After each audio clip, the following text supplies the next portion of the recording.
ساری آسانیاں ہو گئیں، ہر چیز لوگوں کو میسر آ گئی، تیزی ہو گئی، لیکن سچ پھر بھی نہیں عام ہو سکا۔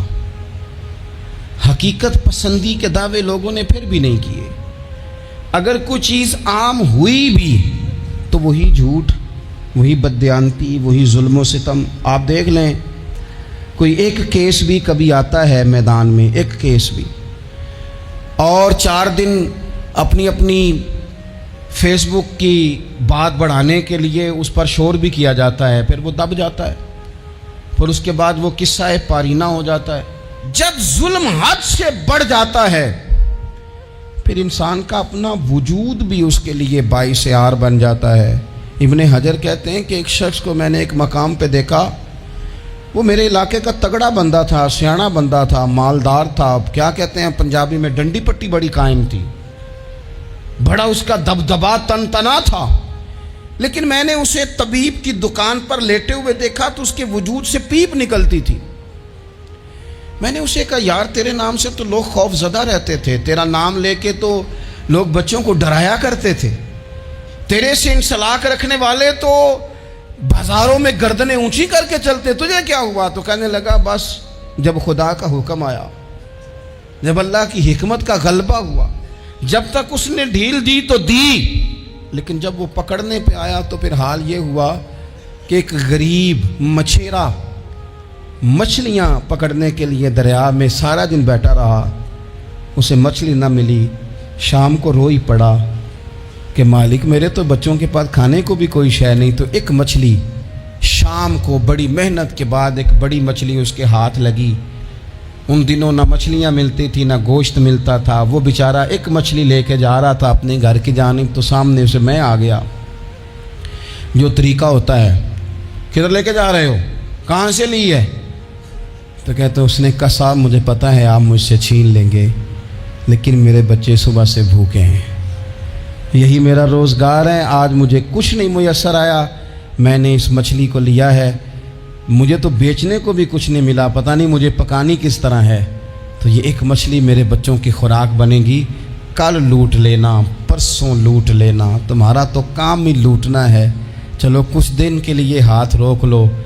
کہتے ہیں اس نے جب یہ کہا تو میں نے ایک تھپڑ مارا اور اس آدمی سے مچھلی چھین کر میں نے اسے پکڑ کے گھر لا رہا تھا میں، اس مچھلی نے، حالانکہ مچھلیاں کاٹا نہیں کرتی، کہنے لگا اس مچھلی نے ناخن پر میرے پورے پر تھوڑا سا کاٹا ہے، اور میں نے کہا کوئی بات نہیں، مچھلی ذرا بڑی تھی، اس نے کاٹ لیا، میں نے تھوڑی سی پٹی باندھی اور گھر والوں کو کہا مچھلی پکا دیں، انہوں نے پکائی، کھائی، کچھ پتہ ہی نہیں تھا۔ 2-4 دن گزرے ہیں تو زخم آگے بڑھنے لگا ہے، طبیب کو دکھایا ہے تو اس نے کہا یہ تو انگلی کاٹنی پڑے گی۔ کہتا ہے وہ انگلی کٹوائی، 1 ہفتہ نہیں گزرا تھا کہ زخم آگے بڑھا، تو پھر وہ ہاتھ کی طرف بڑھا تو میں نے جا کے دکھایا تو اس نے کہا ہاتھ بھی کاٹنا پڑے گا، سارا بازو کٹوا چکا ہوں، رات کو نیند نہیں آتی، ایک لقمہ پیٹ میں نہیں گزرتا، میرے بچے، میرے بھتیجے، میرے بھائی، میرے عزیز گلی گلی اس غریب کو ڈھونڈتے پھرتے ہیں جس کا نام بھی ہم کوئی نہیں جانتے، تھک گئے تلاش کر کر کے، خدا جانے کہاں چھپ گیا اللہ کی اتنی بڑی زمین میں، وہ ملتا نہیں، میں سو نہیں پاتا۔ کہنے لگے شیخ میرے لیے دعا کر دو، مجھے کچھ نہیں چاہیے، بس وہ مجھے مل جائے اور میں اس سے معافی لے لوں، بس وہ مجھے معاف کر دے، 2 جملے معاف، جیسے بھی ہوگا میں منا لوں گا، بندہ درکار ہے۔ ابن حجر نے لکھا ہے، کہتے ہیں وہ تڑپتا رہا، روتا رہا، آہوزاری کرتا رہا، میں نے بھی اس کے لیے دعا کی کہ اللہ کرے وہ شخص تجھے مل جائے۔ پھر کچھ دنوں کے بعد مجھے کسی نے بتایا کہ مر تو گیا ہے تڑپ کے، پر اس سے معافی کا موقع میسر نہیں آیا۔ دوستو زندگی میں کچھ کام ایسے ہم کرتے ہیں، وہ راز گرچہ ہمارے سینوں میں دفن ہوتے ہیں، لیکن کہیں ظلمن زیادتی کے ساتھ ہم نے 4 پیسے بھی کسی کے ہڑپ کیے، کام محنت کرنی نہیں، جی چرانا ہے، کوشش کرنی نہیں، جی چرانا ہے۔ ملا رومی رحمۃ اللہ تعالیٰ نے لکھا ہے جو آدمی ظلمن چیزیں کھانے کا عادی ہو جاتا ہے اس کے منہ کو وہ بدبودار ذائقہ لگ جاتا ہے، وہ خدا سے معافی مانگے کہ یہ کیا میرے منہ کو گند لگ گیا ہے کہ ہمیشہ ناجائز کی ہی لذت آنے لگی، حرام کی لذت آنے لگی، اسے پھر وہ حلال کا ذائقہ ہی نصیب نہیں ہوتا۔ اپنی زندگی میں جائز پیسہ، رزق حلال، طیب، طاہر، صاف ستھرا، کبھی ظلم نہ کریں، کبھی زیادتی نہ کریں۔ کبھی حضرت سعد بن ابی وقاص رضی اللہ تعالیٰ عنہ نا کچھ بانٹ رہے تھے، تو ایک شخص نے آ کے کہا، یہ بخاری میں آپ کو ملے گا، اس نے آپ پر 3 الزام لگائے۔ کہنے لگا ایک تو آپ جہاد پہ نہیں جاتے حالانکہ بڑے مجاہد تھے، دوسرا آپ بانٹنے میں احتیاط نہیں کرتے، تیسرا جناب آپ غریبوں کو ترجیح نہیں دیتے۔ 3 الزام اس طرح کے اس نے آپ پہ لگائے، ناانصافی کا، معاذ اللہ، جنگ پہ نہ جانے کا۔ اب حضرت سعد بن ابی وقاص کو بڑی تکلیف ہوئی۔ بد دعاؤں سے بچنا چاہیے۔ حضور نے نام لے کے کہا مظلوم کی بد دعا سے بچنا۔ دکاندار کپڑے دیکھ کے اہمیت دیتا ہے، کپڑے دیکھ کے۔ اگر دکان پہ چڑھنے والا مہنگے کپڑے پہن کے چڑھا ہے تو اٹھ کے کھڑے ہو کے مال دکھاتا ہے۔ اگر کپڑے پھٹے پرانے ہیں اور خاتون نے جو گود میں بچہ اٹھایا وہ بھی غریب ہے تو کہتا چل چل، انہیں خریدنا کچھ ہے نہیں۔ یہاں سے ظلم شروع ہوتا ہے، یہاں سے۔ بندہ دیکھ کر لوگ اس کے ساتھ رویہ اختیار کرتے ہیں، بندہ دیکھ کر، میری غربت نے کیا مجھ کو زمانے میں بدنام، تیری دولت نے تیرے عیب چھپا رکھے۔ حضور فرمانے لگے مظلوم کی بد دعا سے بچنا۔ جب وہ اپنے ہاتھ اٹھاتا ہے نا رب کی بارگاہ میں تو پھر آسمان کو بھی حکم ہوتا ہے تو درمیان میں ہٹ جا، کوئی شے نہ آئے اسے سیدھا اللہ کی بارگاہ میں پہنچنے دے۔ ہٹ جاتی ہے ہر چیز۔ مظلوم کی بد دعا سے بچو۔ حضرت سعد عزت دار آدمی تھے، لوگ عزت داروں پر بھی ظلم کرنے سے باز نہیں آتے۔ حضور کے غلام تھے، نبی پاک کے سچے سچے صحابی تھے، اس نے جھٹ سے منہ کھولا الزام لگا دیا، سوچا سمجھا ہی نہیں کہ میں اس شخص کے بارے میں بات کر رہا ہوں جس کی صبح اور شام میں حضور کے ساتھ وفا کرتے گزر گئیں، بخاری میں موجود ہے۔ ظلمن بات کی، ظلمن کہنے لگا نہ جہاد پہ جاتے ہو، نہ مال غنیمت انصاف سے بانٹتے ہو، نہ عدل کرتے ہو، الزامات لگاتا۔ حضرت سعد چپ کر گئے۔ کئی دفعہ نفیس آدمی وہ اس کو تکلیف ہوتی ہے وضاحت دیتے بھی کہ میں وضاحت دوں، اب یقین کریں وضاحت دیتے بھی تکلیف ہوتی ہے۔ حضرت سعد بن ابی وقاص خاموش ہو گئے، چپ کر گئے۔ لیکن اس وقت سے ڈرنا چاہیے جب کوئی اپنا مقدمہ رب کی بارگاہ میں پیش کرے، رات کو اللہ کے حضور شکایت کرے۔ حضرت سعد بن ابی وقاص نے 3 دعائیں کی اس کے لیے، دعائے ضرر، بد دعائیں دی 3۔ کون سی؟ کہا اے اللہ اس کی عمر لمبی کر دے، اے اللہ اس کا فقر بڑھا دے۔ تیسرا کہا اے اللہ اسے فتنوں میں مبتلا کر، اس نے مجھے اذیت دی، تکلیف دی، میں نے تو ساری زندگی وفاداری میں گزاری اور یہ مجھے کیا کہہ گیا جاتے ہوئے۔ ایک تابعی بزرگ ہیں وہ فرماتے ہیں اور بخاری میں موجود ہے، تابعی بزرگ فرماتے ہیں میں نے اس بوڑھے کو دیکھا، اتنی عمر لمبی ہو گئی تھی کہ بھویں جھک گئی تھی اور حال یہ تھا کہ مانگتا پھرتا تھا، ایک دفعہ روٹی کھاتا تو بھوک ختم نہ ہوتی پھر مانگنا شروع کر دیتا، فقر لمبا ہو گیا۔ اور فرماتے ہیں فتنے کا یہ حال تھا کہ نہ اب خواہش تھی نہ اس کے وجود میں اتنی طاقت تھی، لیکن راہ سے گزرتے معاذ اللہ ثم معاذ اللہ کسی خاتون کو چھیڑ دیتا، اسے جوتے پڑتے، اسے تکلیف ہوتی۔ تو جب لوگ اسے پوچھتے یہ تو کیا کرتا ہے تو کہتا یہ حضرت سعد بن ابی وقاص کی دعا ہے جو میرا پیچھا کرتی، یہ میں نے ان پر ظلم کیا، زیادتی کی، الزامات لگائے، دل توڑا، تو یہ دعا ہے جو مجھے جینے نہیں دیتی۔ خدا را اپنے لہجوں پر، اپنے انداز پر تھوڑی توجہ دیں۔ ہم مطلب وہ جب ہمیں پتہ ہوتا ہے نا کہ یہ سامنے والا کمزور ہے، 2 باتیں سن لی ہیں تو پھر ہم 100 سناتے ہیں، پھر ہم کئی 100 سناتے ہیں، پھر تو ماں بدولت باز آنے کو تیار نہیں ہوتے۔ کبھی بھی کسی پر ظلم نہ کریں، زیادتی کا مزاج نہ بنائیں، تکلیف نہ دیں، ہمارا وجود، ہمارا لہجہ، ہمارا اٹھنا بیٹھنا کبھی کسی کے لیے بوجھ کا باعث نہ بنے۔ ٹھیک ہے بعض لوگوں کے شر سے ڈرتے ہیں، بعض لوگوں کی ضد سے ڈرتے ہیں، بعض لوگ رٹا بڑا ڈالتے ہیں تو رٹے سے ڈرتے ہیں، خاموشی سے نکل جاتے ہیں، تو اس کا مطلب یہ نہیں ہوتا وہ حضور نے فرمایا مومن نرم دل ہوتا ہے، سامنے والا سمجھ لیتا ہے شاید بزدل ہے، اس کو پتہ ہی کوئی نہیں، وہ تو نرم